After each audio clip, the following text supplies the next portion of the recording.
Hey everybody, I'm Clay Horton. I'm one of the associate pastors here at Trietsch. And I am Alyssa Shibata. I am the digital strategist here at Trietsch and organize fun things like this podcast. All right. And I'm Daniel, and I'm one of the pastors as well. So we are in the middle of our 7 worship series right now. And this past week, we talked about wrath and then the counter virtue to that, which is patience. And so we're going to talk about that today.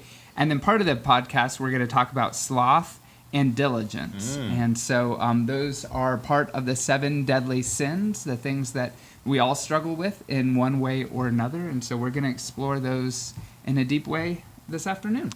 Yeah, so let's start with wrath. So first, let's get personal with it. So how have y'all personally struggled with wrath or seen the virtue of patience in action? Wrath? Well, I do have children, so, I will own my wrathful vengeance. When my son was younger, I have some very embarrassing moments I won't enumerate, but I saw my wrath lived out in those a couple of times that are embarrassing and even shameful. And you literally kind of recognize the sinful nature when you when you get into this sort of over-the-top, out-of-control anger. And it's not a pleasant thing. Yeah, I've struggled with that as well, and especially when you get to the punishment side of your child's done something that they need to be disciplined for, and then there's a healthy form of discipline, and then there's wrath, and then I think wrath just moves that to because I can put this punishment on you, I'm going to make your punishment severe, right? And so it's easy to slip into that, and then you read all the books, and they say, connect the punishment and the discipline with, the severity of the crime, if you will. But wrath is that temptation for me to take it a step further. Absolutely. Have felt it. Well, I don't have kids, and so I don't get the opportunity to punish people daily. I wish I did. No, but I think for me, it really spoke to me, Daniel, what you talked about on Sunday of the line between anger and wrath. And sometimes I don't realize when I'm stepping over that line because sometimes I actually enjoy being angry because for me, anger is a comfortable emotion. It motivates me. I grew up an athlete, and so when I get angry, that's when I do my best work. When I feel like I have something to prove or I need to go out there and hit it hard, it's usually because something has made me angry and inspired me to movement. But at what point does it become rage and vengeful and hurting other people? And I think sometimes I forget that my actions can be hurtful, and I think it's all about me. Well, I do think it's important that we know that distinction, right, between anger and wrath, because anger can be very positive. It can be very productive. It can be very helpful. So for me, the line becomes, have I moved from productivity or even positive movement, even though it's anger? And I know sometimes we struggle with, golly, how can anger be positive? But it can be, just as you point out. So if I've moved from productivity or helpfulness or responsiveness to vengefulness or spitefulness or a sense in which I'm causing harm, to me that's the deal. But you got to think about that, right? You got to kind of process that out. But if I've crossed that line, that's when we've started down the path of wrath. So I have a question about that. So often, and by the way, I think we forgot to mention, if you have a question that you want to jump in on and ask us, we're answering them live right now. So feel free to jump in with your own questions. I have plenty. So when I think of wrath or anger in the Bible, the righteous anger comes to mind. And so I think of the story of Jesus going into the temple and flipping tables. Now that sounds like rage to me. And that sounds like wrath to me, of like past anger to the point of harming other people. Yeah. So how do we reconcile that with, like, Jesus is supposed to be our example of how to live? Was that wrath?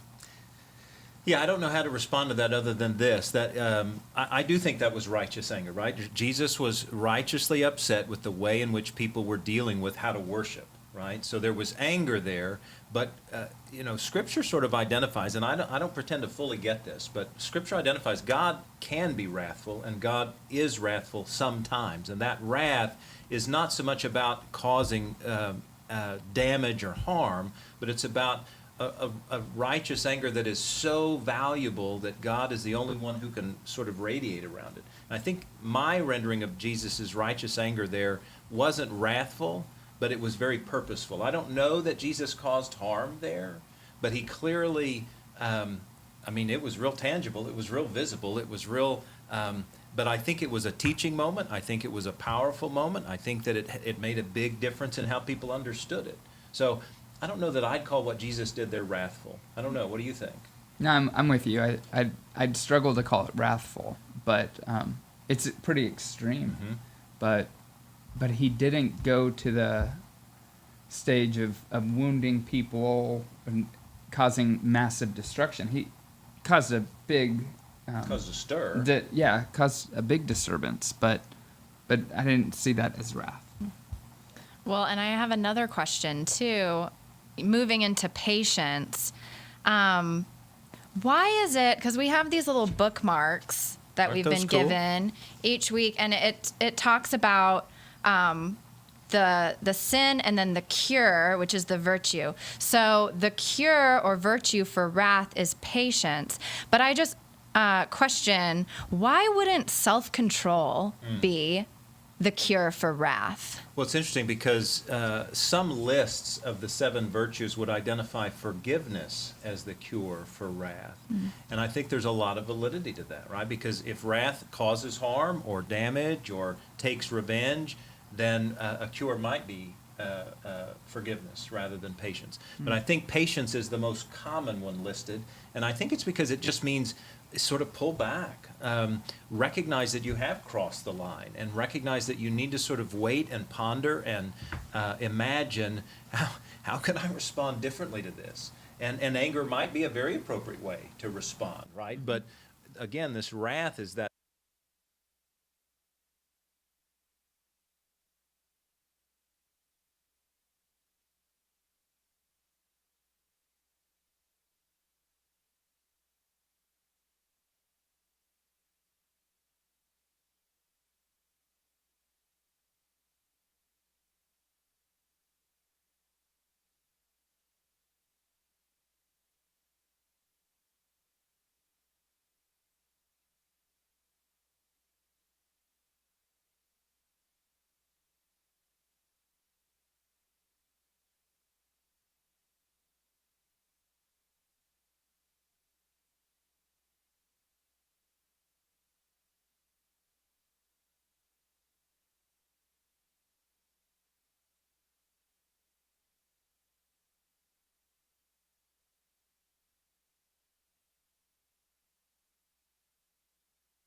Could read that and say that's God's wrath on these people, or we could say that was their interpretation of what they thought God's wrath was. Right. And so I think there's some really deep kind of exegetical work that we have to do through prayer and reading scriptures to figure out where is God's wrath and what do we name in the scriptures as God's wrath. But when it comes from us, I think it comes from one of these, the sinful place in us. Yeah, I kind of liken it to the scriptures that talk about God as a jealous God and then God as a judging God. That jealousy doesn't envious of how we relate to others, but it is a God who wants our full attention, right? And judgment is actually a positive thing. And I believe wrath can be positive on God's when it's from God in this way, that God's sort of righteous anger or God's sort of crossing over God's rage is so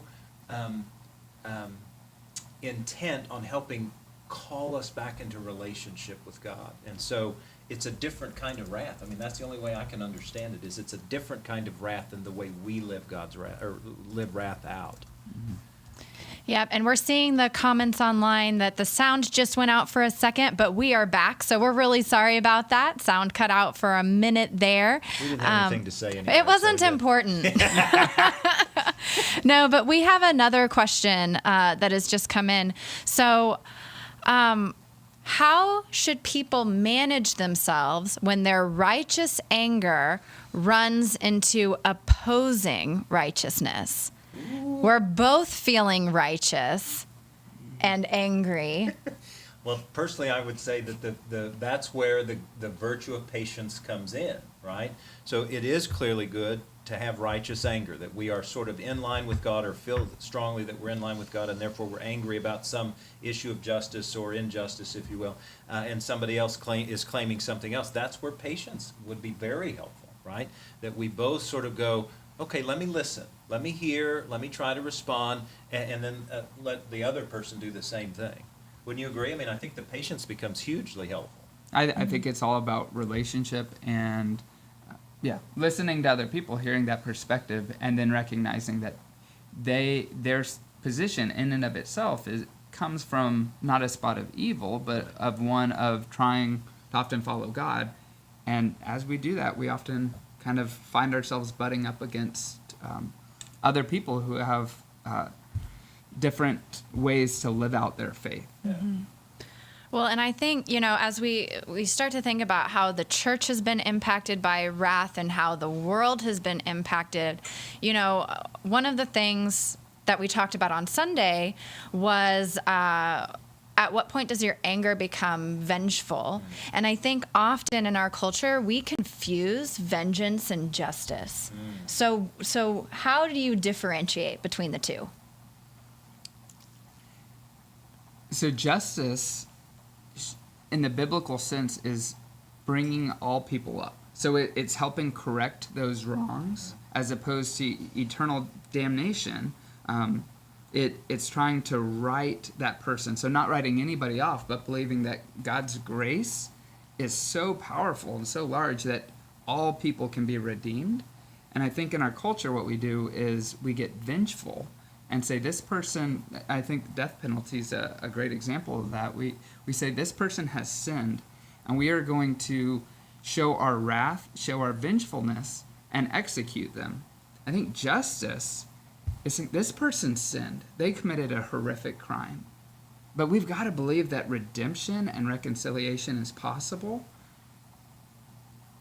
And so I think we as Christians need to be leading the way into a spot where we move towards, move away from wrath and into that spot of justice would be helping that person somehow find redemption. Yeah, I mean, I look at it, you've done a great job of, I just think it's justice is sort of about the other, whereas vengeance is about me. Vengeance is, I want to be right, and I want to make sure you get that I'm right, so I'm going to do whatever I can to make sure you know that I'm right. Whereas justice is, how can I help you become righted? How can I help you be pulled up? And so for me, it's about who's it about? Justice is about the other, whereas vengeance is about me. Mm-hmm. So what are some practical ways that we could live into patience? I know, I have in my sermon notes from Sunday, we talked about taking a breath, walking away, waiting to act. So what are some of the ways daily that we can live into patience? I mean, some of those were the common ones, right? Breath or walking. And then for me, the one I'm challenged by the most of those that I listed, because that's clearly not an exhaustive list. There are a bunch of other things, right? For me, of those that I listed, the one that challenges me the most and the one that I'm therefore trying to work on the most is that, I guess it's really two of them. The remember one. Remember, I'm teaching, in terms of my kids, I'm teaching them. I'm teaching them how to deal with anger and things like so. What does that look like? But the other one was accept that this person, whoever they are, whether kid or not, this is a child of God. So if they are a child of God, how should I be treating God in that person? And so that acceptance part, I think, becomes real important for me personally. And I think self-care is a big piece of that. I am more patient when I get 7 to 8 hours of sleep. And so there are and when I eat healthy, when I exercise, all these things, when I accept when I create a calendar that's not so overbooked, I have time and space to be patient. But if I just, am going from one spot to another, to another, to another, I'm worn out in every sense. And therefore my patience is just very thin. I think you're walking us towards diligence, brother. I know. Yeah. Man. Well, and that's kind of the perfect segue because we do need to talk about sloth and diligence next. I want to talk about sloth. Talk about sloth. So Let's wait, actually. Let's do. So how do you define sloth as a sin? It's an interesting one, isn't it? Yeah. Sloth in so many ways is just, it's not moving forward. It's kind of putting a hold on what we might do. And I think there's sloth of the intellect, kind of choosing to just let our mind go to mush. There's sloth of the will, when we've got this to-do list and we go, not right now. There's sloth of the body. I'm not going to do this. I'm not going to exercise. And then I think there's sloth of spirituality, which kind of informs all of it. Of I might have a relationship with God, but I'll kind of put that off. I'll put my prayer time aside. I'll put my discipleship aside. And so sloth manifests itself in many ways. I mean, so Clay, what you're saying basically is it's more than just being lazy, right? I mean, clearly that's how we've associated it is, well, that's just being lazy. Well, I suppose that's an easy nomer for it, but it's so encompassing like you just described. I mean, that's literally like the wholeness of our being can encompass sloth. Yeah. Well, and we can even disguise it, right? If I've got something on my to-do list I don't want to do, I can choose to be very busy with other things and fill my calendar so that I avoid doing the thing I need to do. And I think it's the same with our faith practices as well. We can overbook ourselves, and then so we're slothful towards our relationship with God, but we're moving 100 miles an hour all throughout the day. So we're not being lazy in the broadest sense, but in the most important sense, we're being very neglectful. Yeah, I think for me personally, this sin is the most, what's the word? This one creeps in without ever realizing it. You know, pride is somewhat obvious. Wrath is somewhat obvious. Sloth, I think, is very creepy, not in a creepy sense, but it creeps, right? It just kind of comes in. Some of the stuff I've read said that sloth is the most prevalent of these sins within the church because we find ourselves being very busy or we get preoccupied with other things. And so we put our prayer life aside. We put worship aside because we're busy, sometimes doing some really good things, but it disguises itself. Right. Well, what do you think about, so, I keep going back to our little bookmarks that we have, but it defines sloth as inaction born from despair. And that confuses me because I'm not really sure what that means. Well, so I would say, and in many ways that may be sort of an over definition. I think for me what that just means is, whether it's the body, the will, the spirit, that the despair is, I don't think I can achieve anything, or I don't think anything can come from that, or I don't think I need to do that. And so it's not, trying to figure out a way to talk about despair without using desperation, but I think it's not as overbearing as it may sound. It's just a sense in which, well, I don't think much is going to come from that, and therefore I'm just not going to do anything. So how our church has been, not our church, but church with a capital C, has been impacted by sloth. One of the things that I see, and honestly, I don't know if this is sloth or not, so I'd love your feedback on it, but I feel like the church has become slothful about being relevant. I think that for a very long time, it was the cultural norm to be a Christian, to go to church. It was expected of you, and the church didn't really have to draw people in because they just naturally showed up. And as a result, we became lazy. And I know sloth is more than laziness, but we stopped reaching out to people, and now we're wondering, I will speak on behalf of the millennial generation because I represent everyone now. But, my generation has been called the lost generation by the church. We don't go anymore, and it doesn't speak to us. Did that happen because of slothful behaviors of the church? Yes. I in so many ways. I think the majority of churches in America are in decline. And we have, I think, the most important message that is life-changing, world-changing, and we've just gotten apathetic about it.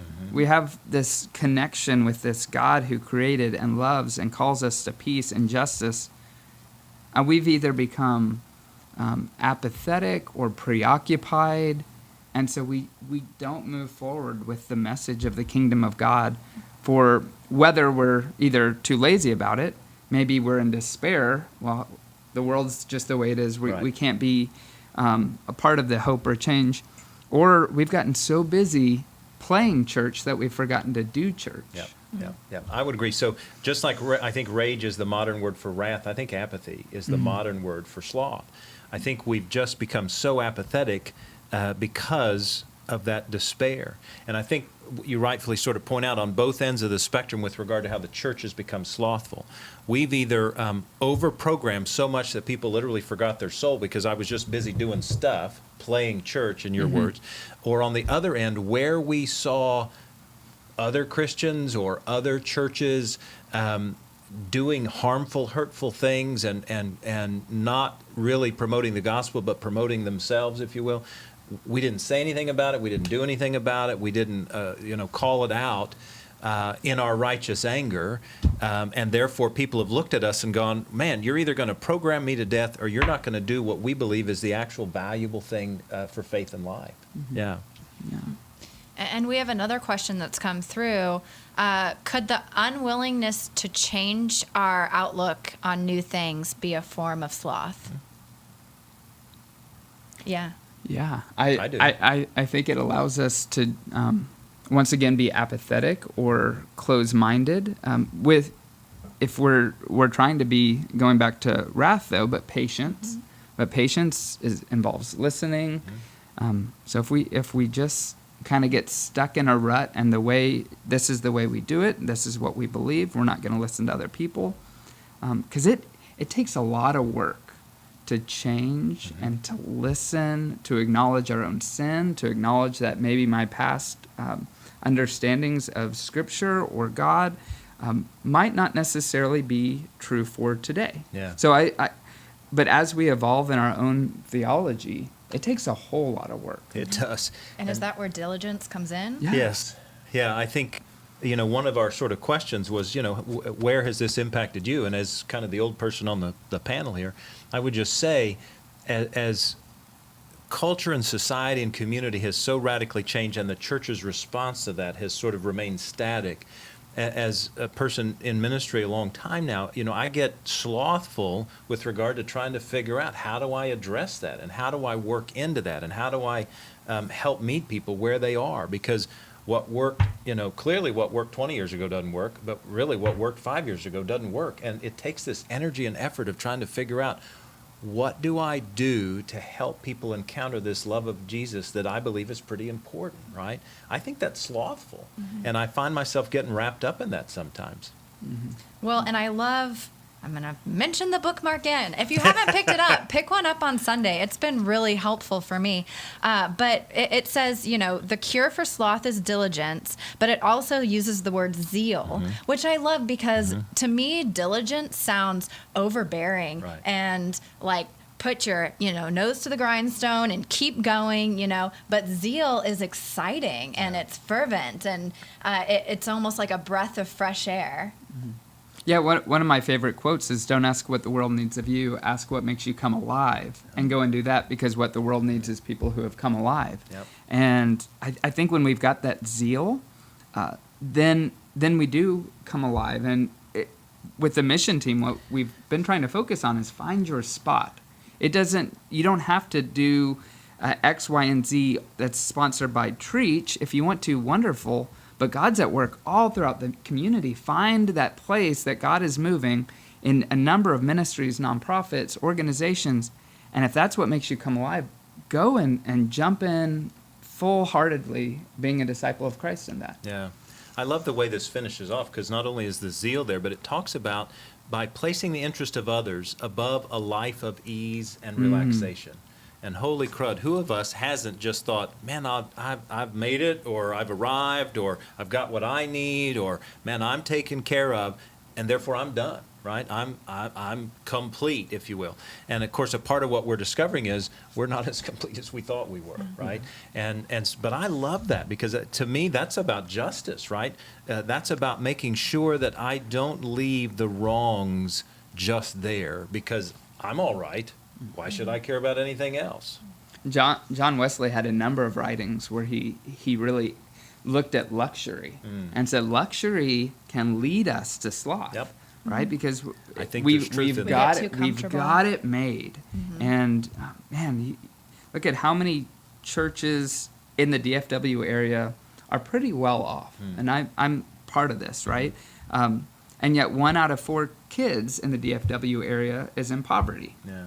So the church has gotten really slothful in addressing caring for the hungry, caring for the oppressed, and part of that's because we've got comfortable things we'd rather be doing. Well, and that's one of the questions that just came up on our live stream. As a deadly sin, is sloth really more about the inaction in doing Christian work, like witnessing and serving? Is that how it applies to our faith journey? Or is it more than that? I would say that's clearly a component, but I don't think that's the totality of sloth. I think because I think sloth is much more encompassing. It's both personal and corporate. That is, say, like you pointed out, it's about my body, it's about my intellect, it's about my will as opposed to God's, and it's about spirituality. So I think it's more encompassing than just that. So how do we do better? What are some practical ways to work on this? Well, Clay's preaching Sunday. I bet he has a word for us. Yeah, I think we live into diligence, and I think part of that involves falling deeper in love with God, right? We wake up recognizing that we can connect with the God that created us, and finding practices that work for us is not a prescription that's a one-size-fits-all, but finding those ways that we best connect with God, and as we do that, we live into being more diligent, but sometimes I think that also means that we're diligent about creating a rule of life, a plan, saying I'm going to be intentional to make sure I grow in my faith in these ways. Because there are some days I just want to be slothful. I don't want to wake up and pray. I'm too busy to do this or that. And so part of it is diligence and saying, these are the spiritual practices that I know help me the most, and I'm going to live into those. Yeah. Well, I grew up an athlete, and one of my coaches told me, it's not about looking for motivation. It's about discipline, because you're not going to be motivated every day. And sometimes in our culture, we get caught up in like, what's going to keep me going? What am I going to get excited about? And the truth is, you're not excited every day. And so what you have to work on is the discipline, because if you do the discipline, then you're going to do it even when you're not excited about it, because it becomes habit to you. And one of the mine's not necessarily spiritually related, but one of the practical things, and it's a little silly, but it helps me out a lot, is start each day by making your bed. Because if you start the day accomplishing something, then that sets you up to be diligent throughout the day. Of course, you're always more spiritual than me. Well, let me say, I never make my bed. But on a similar note, I heard one time that when we set our alarm clock the night before, if we wake up and choose to ignore the alarm clock, to snooze, to sleep past the time that we told ourselves we would wake up, we are lying to ourselves. So we're starting the day by lying, by living into that sin of sloth. So I don't make my bed, but I try really hard to wake up at the time that I said I would, because I think that creates that rhythm of diligence throughout my day.